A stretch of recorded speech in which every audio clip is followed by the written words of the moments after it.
अस्सलाम वालेकुम students. First year botany में मैं हूं आपके बॉटनी की टीचर किरण। आज हम चैप्टर 6 के कुछ टॉपिक्स पढ़ेंगे, किंगडम प्रोकैरियोटी के एंटीबायोटिक्स एंड साइनोबैक्टीरिया।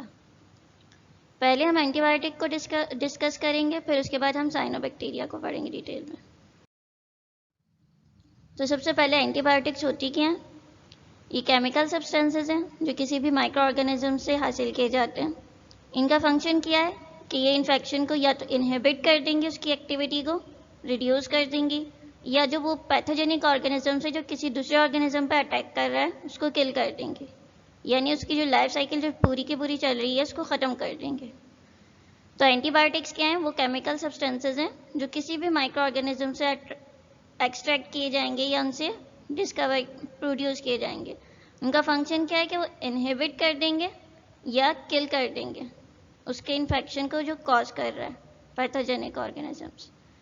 सबसे फर्स्ट एंटीबायोटिक जो है वो पेनिसिलिन है, जो डिस्कवर की थी अलेक्जेंडर फेल्मिंग ने। ये एक फंगस से आइसोलेट की गई थी जिसका नाम पेनिसिलियम नोटाटम है।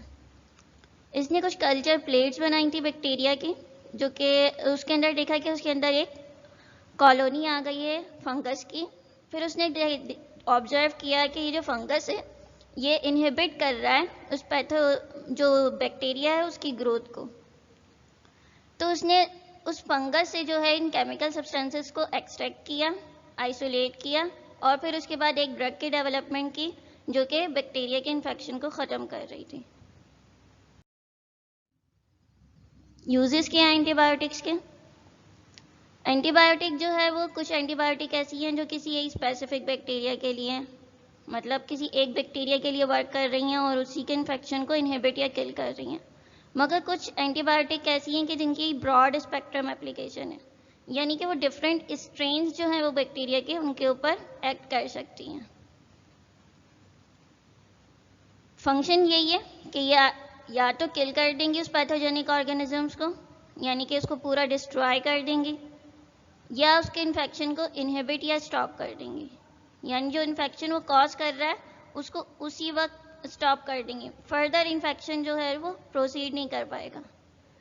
अब ये वर्क कैसे करती हैं, फंक्शन कैसा है भाई इनका, कि ये टारगेट करती हैं सेल वॉल को, यानी कि कोई भी पैथोजेनिक ऑर्गेनिज्म है, सपोज करें कोई बैक्टीरिया अटैक कर रहा है किसी भी ह्यूमन बीइंग पे, तो अगर उसको एंटीबायोटिक से ट्रीट किया जाएगा तो ये एंटीबायोटिक क्या करेंगी, उस पैथोजेनिक बैक्टीरिया की सेल वॉल को डिग्रेड कर देंगी। जब सेल वॉल यानी कि आउटर प्रोटेक्शन लेयर जो है वो उसकी डिग्रेड हो जाएगी तो केमिकल सब्सटेंसेस जो हैं वो इजीली उसके अंदर इंटर हो सकते हैं और उसको डिस्ट्रॉय कर सकते हैं। इसी तरह सेल मेम्ब्रेन के ऊपर भी अटैक करेंगी ये। सेल मेम्ब्रेन पे अटैक करेगी तो जो सेल है, ऑर्गेनिज्म है बैक्टीरिया, उसके अंदर जो है ट्रांसपोर्ट का मैकेनिज्म स्टॉप हो जाएगा। जब ट्रांसपोर्ट ही इन आउट नहीं होगी तो वो सर्वाइव ही नहीं कर पाएगा। इसी तरह राइबोसोम्स के ऊपर भी अटैक करेंगी।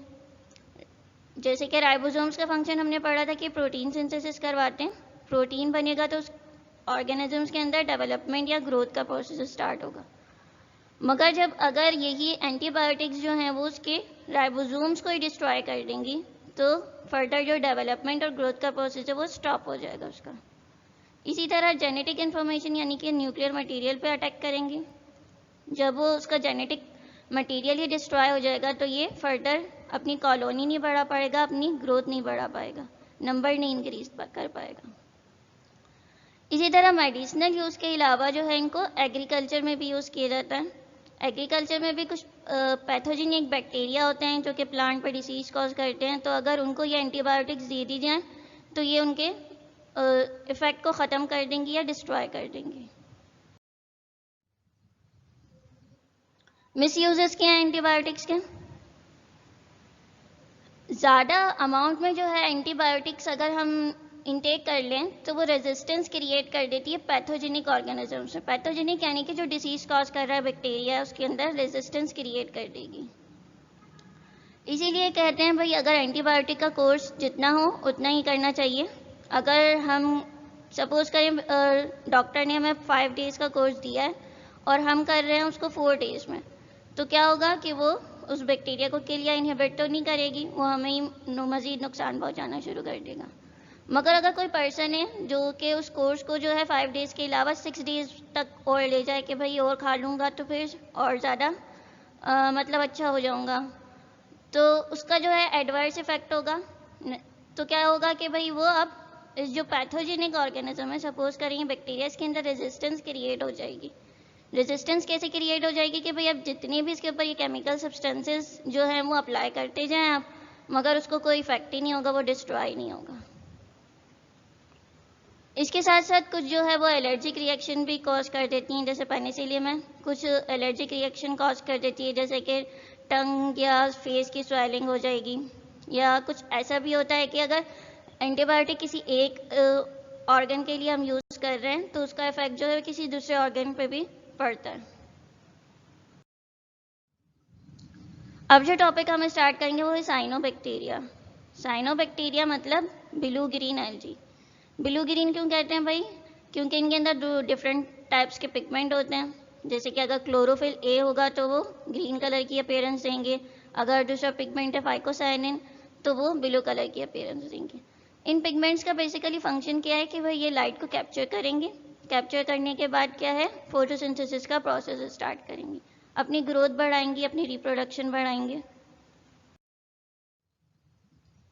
Salient features of cyanobacteria, exam में इसका अक्सर सवाल आ जाता है साइलेंट फीचर्स पे। तो हैं क्या ये साइनोबैक्टीरिया? ये प्रोकैरियोट्स हैं। प्रोकैरियोट्स हमने पहले भी पढ़ा था कि वो ऑर्गेनिजम्स हैं जिनके अंदर ट्रू न्यूक्लियस नहीं होता या मेम्ब्रेन बाउंड ऑर्गेनेल्स नहीं होते। यूनिसेलुलर है, यानी कि सिंगल सेल पर इनकी बॉडी कंसिस्ट होती है। सॉलिडरी हैं, यानी कि अकेले भी रहेंगे या फिलामेंट की फॉर्म में, यानी कॉलोनी भी बना लेंगे। ये यूनिसेलुलर है, सिंगल सेल है। अब ये बहुत सारे सिंगल सेल जो हैं वो यूनाइट हो जाएंगे तो ये इस फॉर्म को कहेंगे कॉलोनियल फॉर्म। ये कॉलोनी इस फॉर्म में भी हो सकती है, ये कॉलोनी फिलामेंट की फॉर्म में भी हो सकती है, यानी एक चेन की फॉर्म में भी हो सकती है। यहाँ जो सेल वॉल है वो डबल लेयर्ड है। बैक्टीरिया में हमने पढ़ा था कि सिंगल सेल वॉल होती है, तो इन जो ऑर्गेनिजम्स इनका फीचर ये है कि इनके पास डबल लेयर्ड सेल वॉल है। प्रोटोप्लाज्म जो है वो डिफरेंशिएट कर रहा है दो में, क्रोमोप्लाज्म में और सेंट्रोप्लाज्म में। प्रोटोप्लाज्म क्या है कि न्यूक्लियस है, और जो साइटोप्लाज्म है, इन दोनों के दरमियान जितना भी पोर्शन है वो तमाम का तमाम प्रोटोप्लाज्म कहलाता है उसका। प्रोटोप्लाज्म में अब डिफरेंशिएशन है, आउटर जो है वो कलर्ड रीजन है जिसको क्रोमोप्लाज्म कह रहे हैं प्रोटोप्लाज्म में, और अगर इनर कलरलेस रीजन है तो वो सेंट्रोप्लाज्म कहला रहा है। कलर्ड क्यों है ये? क्योंकि इनके अंदर डिफरेंट टाइप्स के पिगमेंट हैं जिसकी वजह से ये कलर्ड अपीयरेंस शो कर रहे हैं। कलर डिफरेंट पिगमेंट्स कौन से हैं? क्लोरोफिल ए है जिसकी वजह से ग्रीन कलर के दिख रहे हैं, फाइकोसाइनिन है इसके साथ साथ जिसकी वजह से ये ब्लू कलर की अपीयरेंस शो कर रहे हैं। एक्वेटिक है, यानी कि वाटर में रहते हैं, वाटर के अलावा इनकी कोई लाइफ नहीं होती, सरवाइव नहीं कर पाते ये। वाटर भी है, फ्रेश वाटर भी हो सकता है, मरीन भी हो सकता है। प्रिमिटिव ऑर्गेनिजम्स हैं, यानी जब एवोल्यूशन स्टार्ट हुआ तो सबसे पहले ये लोग ये वाले ऑर्गेनिजम्स अपेयर हुए, तो इसी वजह से इनके अंदर सेक्सुअल रिप्रोडक्शन नहीं होती, यानी कि जिसके अंदर टू पेरेंट्स इन्वॉल्व होते हैं और फ्यूजन होती है उनकी साइटोप्लाज्म में और न्यूक्लियस में, तो ये सेक्सुअल रिप्रोडक्शन इनके अंदर टोटली एब्सेंट होती है। एसेक्सुअल रिप्रोडक्शन होती है, यानी कि कोई भी सिंगल पेरेंट इन्वॉल्व होगा या तो उसका फ्रैगमेंट ब्रेक हो जाएगा फिलामेंट में से, तो वो रिप्रोड्यूस करके नया ऑर्गेनिज्म बना लेगा। तो यहाँ जो एसेक्सुअल रिप्रोडक्शन है वो डिफरेंट वेज से होती है। एक तो हार्मोगोनिया, हेट्रोसिस्ट, अकाइनिड्स एंड ज़ूस्पोर, इनको अभी हम डिटेल में स्टडी करेंगे। ये एक मेंबर है साइनोबैक्टीरिया का, चेन लाइक स्ट्रक्चर है ये, बहुत सारे सेल्स हैं जो कॉलोनी की फॉर्म में नज़र आ रहे हैं और उन्होंने कॉलोनी बना ली है जिसे फिलामेंट कह रहे हैं। हार्मोगोनिया ये और हेट्रोसिस्ट, अकाइनिड्स। तो अब इनको वन बाय वन हम डिटेल में पढ़ेंगे। हेट्रोसिस्ट क्या है? हेट्रोसिस्ट जो है वो लार्ज है, ट्रांसपेरेंट है, यानी कि इनमें कोई कलर पिगमेंट नहीं है, मोटाइल है। जब इनके अंदर रिप्रोडक्शन होगी तो ये जो है वो ऐसे सेल्स प्रोड्यूस करेंगे जो इजीली मूव कर सकें। थिक वॉल्ड है और फिलामेंट में मौजूद होंगे साइनोबैक्टीरिया के। इनका जो प्रिंसिपल फंक्शन है वो ये है कि ये नाइट्रोजन फिक्सेशन में हेल्प करते हैं, यानी एटमॉस्फेयर से नाइट्रोजन लेंगे और उनको नाइट्रेट या नाइट्राइट की फॉर्म में कन्वर्ट करेंगे। ये रिप्रोडक्शन में कैसे हेल्प करते हैं? जब फेवरेबल कंडीशन होगी। फेवरेबल कंडीशन कौन सी है? कि जब उसको वाटर, मिनरल, तमाम चीज़ों की अवेलेबिलिटी होगी, तो इस कंडीशन को फेवरेबल कंडीशन कहेंगे। ये एक हेटेरोसिस्ट है, ट्रांसपेरेंट है, यानी कि इसमें कोई भी कलर नहीं नज़र आ रहा। जब इसके अंदर रिप्रोडक्शन कैसे स्टार्ट होगी? ये सिंगल सेल जो है वो इस फिलामेंट से ब्रेक हो जाएगा। ये वाला सेल इस फिलामेंट से ब्रेक हो गया और इसको इस पिक्चर में दिखाया गया कि इसके अंदर जितना भी कंटेंट था वो 2 में डिवाइड हुआ, 2 से ये 4 में डिवाइड हो गया। अब इसके पास जो आउटर थिक लेयर थी ये भी ब्रेक हो जाएगी। जब ये ब्रेक हो जाएगी तो ये एक नया फिलामेंट दोबारा से बना लेगा। तो हेटेरोसिस्ट क्या है? लार्ज सेल होंगे, वेजिटेटिव या नॉर्मल सेल के मुकाबले में, ट्रांसपेरेंट है, यानी कि इनमें कोई कलर नहीं है, मोटाइल है कि जब इनके अंदर सेल में डिवीजन होगी तो ये इजीली मूव कर सकेंगे, थिक वॉल है ताकि ये अपने आप को जो है वो एक्सटर्नल एनवायरमेंटल कंडीशन से भी प्रोटेक्ट कर सके। रिप्रोडक्शन का फंक्शन क्या है? इसका मेन फंक्शन है नाइट्रोजन फिक्सेशन का, यानी कि फ्री नाइट्रोजन N2 की फॉर्म में जो होगी उसको ये कन्वर्ट करेंगे NO2 और NO3 की फॉर्म में। NO3 की फॉर्म में कन्वर्ट कर देंगे तो अगर ये किसी भी प्लांट के साथ सिम्बायोटिक एसोसिएशन बना रहे हैं तो वो NO2 और NO3 प्लांट एब्जॉर्ब कर लेगा और प्लांट अपनी प्रोटीन सिंथेसिस स्टार्ट कर देगा।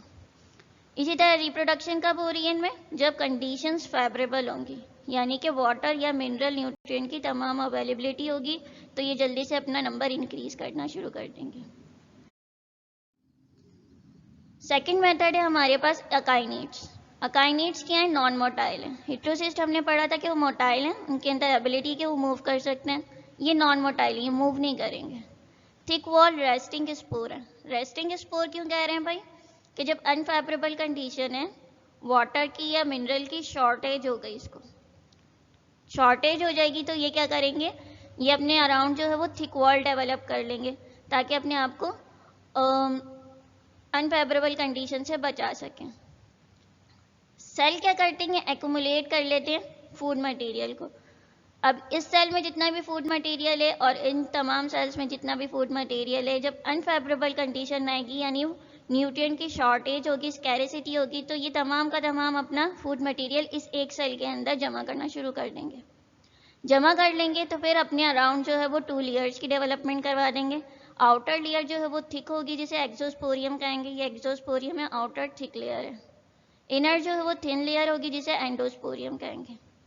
अब ये जो अपनी एक्सोस्पोरियम है इसको थिक करना शुरू कर देंगे ताकि इसके ऊपर जो एक्सटर्नल इन्वायरमेंटल कंडीशन है यानी टेम्परेचर का इफेक्ट हो या कोई भी वो डेसिकेशन हो जाए, वाटर की शॉर्टेज हो जाए, तो ये अपने आप को प्रोटेक्ट कर सकें। इसीलिए इन्हें रेस्टिंग स्पोर्स भी कहते हैं। जब दोबारा से फेवरेबल कंडीशन आ जाएगी तो ये आउटर वॉल यानी कि इसकी एक्सोस्पोरियम है, ये रप्चर हो जाएगी। रप्चर होकर ये दोबारा से अपना नया फिलामेंट बनाना शुरू कर देगी, क्योंकि फूड मटेरियल तो पहले ही उसने ऑलरेडी स्टोर कर लिया था। जब ये वॉल रप्चर कर लेंगे तो दोबारा से नए फिलामेंट की डेवलपमेंट स्टार्ट कर देंगे। ये वही बात है कि सेल जो है हाईली रेजिस्टेंस है। जब इन्होंने थिक वॉल डेवलप कर ली तो ये उनके ऊपर कितना भी हाई टेम्परेचर का या वाटर की शॉर्टेज का कोई भी इफेक्ट होगा इन्वायरमेंट से, ये उसको टॉलरेट कर सकते हैं, काफ़ी अरसे तक सरवाइव कर सकते हैं रेस्टिंग स्पोर की तरह। हार्मोगोनिया क्या है? 2 हेटेरोसिस्ट के दरमियान में जो भी रीजन होगा उसको हम हार्मोगोनिया कहते हैं। यहाँ जो रिप्रोडक्शन होगी वो भी फेवरेबल कंडीशन में होगी। फिलामेंट ब्रेक हो जाएगा हेटेरोसिस्ट के रीजन से और डेवलप कर लेगा स्मॉल पीसेस को, जिससे हार्मोगोनियम सिंगल हो और हार्मोगोनिया जो है वो उसकी प्लूरल फॉर्म है। तो हर हार्मोगोनिया जो है वो नए फिलामेंट में डेवलप कर जाएगा। यहाँ पर भी ये एक हेटेरोसिस्ट है, सपोज करें यहाँ इसका दूसरा हेटेरोसिस्ट लगा हुआ, तो ये जो रीजन में जितने भी ये 3 सेल्स आ रहे हैं इसके, ये इसका क्या कहलाएंगे? हार्मोगोनियम। अब यहाँ पर दो दिखाए हैं छोटे छोटे से पीसेस, तो इसलिए इसको हार्मोगोनिया का। जब फेवरेबल कंडीशन होगी तो ये जो फिलामेंट ब्रेक होगा हेटेरोसिस्ट के रीजन से, हार्मोगोनिया की फॉर्मेशन करेगा और हर हार्मोगोनिया क्या करेगा? एक नया फिलामेंट बना लेगा अपना। 4th टाइप क्या है? ज़ूस्पोर फॉर्मेशन। ज़ूस्पोर क्या है? ये भी एसेक्सुअल है, स्पोर्स है, मोटाइल नेचर है, यानी इनमें एबिलिटी है कि ये मूव कर सकते हैं। यहाँ पर फ्लैजिला मौजूद है लोकोमोशन के लिए, ये एक ज़ूस्पोर है, इसके अंदर इसका साइटोप्लाज्म का कंटेंट है, न्यूक्लियस है और फ्लैजिला। डिफरेंट मैटिंग टाइप्स हैं ये, एक को पॉजिटिव कह रहे हैं, एक को नेगेटिव कह रहे हैं। दोनों हैप्लॉइड हैं, यानी कि इनके पास हाफ नंबर ऑफ क्रोमोसोम्स हैं। तो जब इनके अंदर रिप्रोडक्शन का पीरियड स्टार्ट होगा तो ये दोनों ज़ूस्पोर जो हैं वो फ्यूज़ करेंगे। फ्यूज़ मतलब इनके साइटोप्लाज्म में डिवीजन होगी और इनके न्यूक्लियस में डिवीजन होगी। दोनों हैप्लॉइड थे, हाफ नंबर ऑफ क्रोमोसोम थे। जब फ्यूजन स्टार्ट हुई तो अब ये क्या हो गया, डिप्लॉइड में बन गए। हाफ क्रोमोसोम इसके पास से है, हाफ क्रोमोसोम इसके पास से है, तो इन्होंने एक डिप्लॉइड बॉडी बना ली। ये डिप्लॉइड बॉडी फिर से ज़ूस्पोर की फॉर्मेशन स्टार्ट कर देगी और दोबारा से इस ऑर्गेनिजम्स को डेवलप कर देगी। तो इस टाइप के रिप्रोडक्शन को ज़ूस्पोर फॉर्मेशन कहते हैं।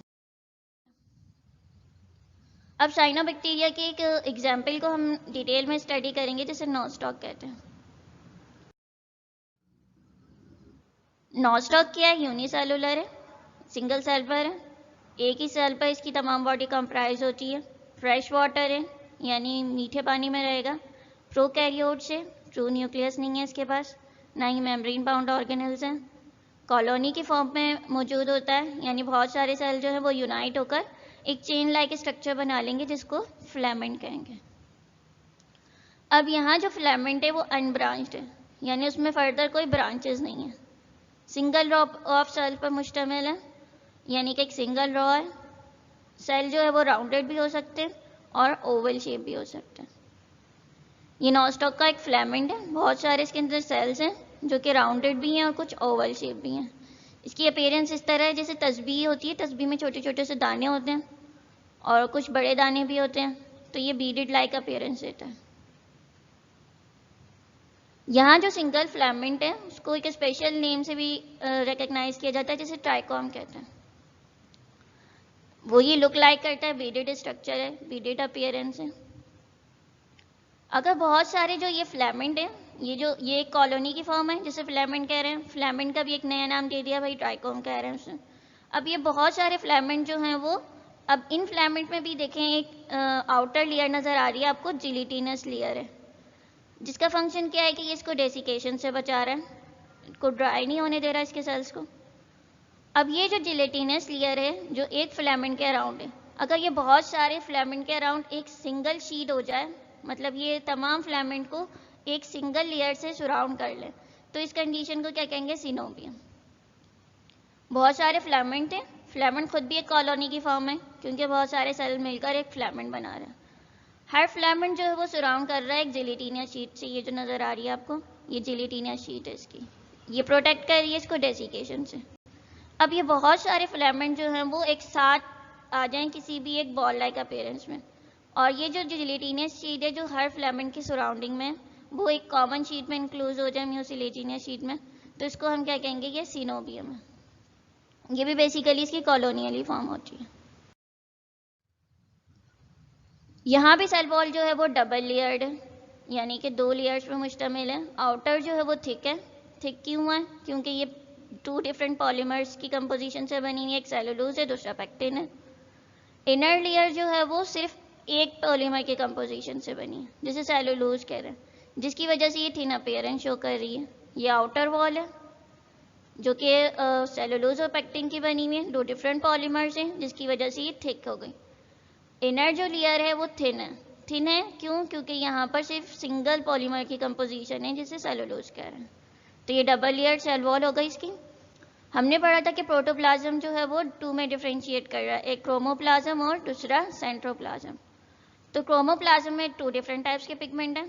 एक पिगमेंट जो है वो ग्रीन कलर की अपीयरेंस दे रहा है, वो क्लोरोफिल है, और दूसरा पिगमेंट जो है वो ब्लू कलर की अपीयरेंस दे रहा है, जो कि फाइकोसायनिन है। तो ये इसका क्रोमोप्लाज्म है जो कि 2 डिफरेंट पिगमेंट्स पे कंप्राइज किया हुआ।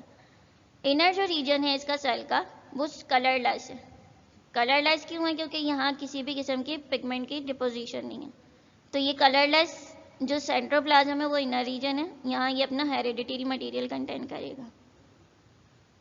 अच्छा, यहाँ जो है मेम्ब्रेन बाउंड ऑर्गेनल्स नहीं है। नॉर्मली जो है पिगमेंट्स जो है वो प्लास्टिड्स में होते हैं, और वहाँ से जो है यहाँ पर जो है वो मेम्ब्रेन बाउंड ऑर्गेनल्स ही नहीं है। तो यहाँ जो ये पिगमेंट है ये इसकी प्लाज्मा मेम्ब्रेन पे स्टिक किए होंगे या यहाँ पर मौजूद होंगे। अब सेल को अपने अंदर जो है वो रिजर्व फूड मटेरियल भी स्टोर करना होता है, कि जब उसको वो न्यूट्रिएंट की अनअवेलेबिलिटी हो तो वो उस रिजर्व फूड मटेरियल को यूटिलाइज करे और सर्वाइव कर सके। तो यहाँ जो रिजर्व फूड मटेरियल है वो इन ग्रेन्यूल्स की फॉर्म में स्टोर होगा, जिसे साइनोफाइसिन ग्रेन्यूल कहते हैं। इन ग्रेन्यूल में जो रिजर्व फूड मटेरियल है वो स्टार्च की फॉर्म में। ये वही बात हो गई कि प्रोटोप्लाज्म को दो में डिफ्रेंशिएट कर रहे हैं, जो डायग्राम में दिखाया था। कलर्ड रीजन क्रोमोप्लाज्म है और कलरलेस रीजन सेंट्रोप्लाज्म है। क्रोमोप्लाज्म कलर्ड है, जो कि क्लोरोफिल ए और फाइकोसाइरिन की वजह से। मगर जो डिफरेंट मेंबर हैं साइनोबैक्टीरिया के, उनके अंदर दूसरे भी पिगमेंट डिपॉजिट हो सकते हैं, जैसे कि ज़ैंथोफिल है, ये ऑरेंज कलर देगा। कैरोटीनॉइड है, ऑरेंज और येलो कलर देंगे दोनों। और फाइकोइरिथ्रिन है, ये रेड कलर के लिए रिस्पॉन्सिबल है। तो ज़रूरी नहीं है कि तमाम जो है वो ब्लू और ग्रीन वाले पिगमेंट हो, ग्रीन के साथ कोई दूसरा पिगमेंट भी हो सकता है इनमें से। ये पिगमेंट जो है वो इनकी प्लाज्मा मेम्ब्रेन पर लोकेट होंगे, इन्वेजिनेटेड प्लाज्मा मेम्ब्रेन पर, क्योंकि यहाँ प्लास्टिड्स की या मेम्ब्रेन बाउंड ऑर्गेनल्स की एब्सेंस है। सेंट्रोप्लाज्म कलरलेस है। कलरलेस है तो यहाँ इसका हेरिडिटरी मटेरियल यानी उसकी जेनेटिक इन्फॉर्मेशन यहाँ पर स्टोर होगी। और यहाँ प्रोकैरियोट्स हैं तो यहाँ पर न्यूक्लियर मेम्ब्रेन और न्यूक्लियोलस कंप्लीटली एब्सेंट होगा। रिजर्व फूड मटेरियल यानी अपना फूड मटेरियल स्टार्च की फॉर्म में स्टोर करेंगे साइनोफाइसिन ग्रेन्यूल्स के अंदर। न्यूट्रिशन की बात करें तो ये ऑटोट्रॉफ हैं, इनके पास पिगमेंट्स हैं जो लाइट को कैप्चर करेंगे और अपना फूड खुद प्रिपेयर कर लेंगे। फोटोसिंथेसिस का प्रोसेस होगा और ये कार्बोहाइड्रेट को मैन्युफैक्चर कर लेंगे, हेल्प करेंगे नाइट्रोजन फिक्सेशन में। अब क्या होगा, जो एटमॉस्फेयर में जो फ्री नाइट्रोजन है N2 की फॉर्म में, ये इसको क्या करेंगे, कन्वर्ट कर देंगे NO2 और NO3 की फॉर्म में। जब ये इस फॉर्म में कन्वर्ट हो जाएगी तो प्लांट इसको इजीली ऑब्टेन कर लेगा और अपनी अमाइनो एसिड और प्रोटीन की फॉर्मेशन स्टार्ट कर देगा। तो साइनोबैक्टीरिया के मेंबर्स जो हैं वो सिम्बायोटिक एसोसिएशन भी बनाते हैं कुछ प्लांट्स के साथ। इसको राइस की फील्ड में भी यूज़ किया जाता है ज़्यादातर मेंबर्स को, ताकि वहाँ पे प्रोटीन की सिंथेसिस जो है वो फास्ट हो जाए और ग्रेन्स की क्वालिटी इंप्रूव हो जाए। रिप्रोडक्शन की बात करें तो reproduction, sexual reproduction completely absent है। प्रिमिटिव टाइप के ऑर्गेनिजम्स हैं, यहाँ सेक्सुअल रिप्रोडक्शन नहीं होती। एसेक्सुअल रिप्रोडक्शन की बात करें तो हार्मोगोनिया फॉर्मेशन से होगी। हार्मोगोनिया मैंने पढ़ाया था आपको कि दो हेटेरोसिस्ट के दरमियान में जो रीजन होगा वो हार्मोगोनिया होगा। जब फेवरेबल कंडीशन होगी तो वो उस रीजन से ब्रेक होंगे और हर फिलामेंट जो है वो डेवलप कर जाएगा नए में। हर जो पीस है हार्मोगोनिया वो डेवलप कर जाएगा न्यू फिलामेंट में। हेटेरोसिस्ट पढ़ाया था कि भाई थिक वॉल सेल है, इनका फंक्शन नाइट्रोजन फिक्सेशन है, कलरलेस होंगे, मोटाइल सेल्स की फॉर्मेशन करेंगे। और यहाँ भी जो रिप्रोडक्शन होगी वो फेवरेबल कंडीशन में होगी, यानी जब उसको न्यूट्रिएंट और वाटर की अवेलेबिलिटी होगी। इसी तरह अकाइनेट्स भी था, अकाइनेट्स अनफेवरेबल कंडीशन में होगी, जो वाटर या न्यूट्रिएंट की स्कैरिसिटी होगी उसको।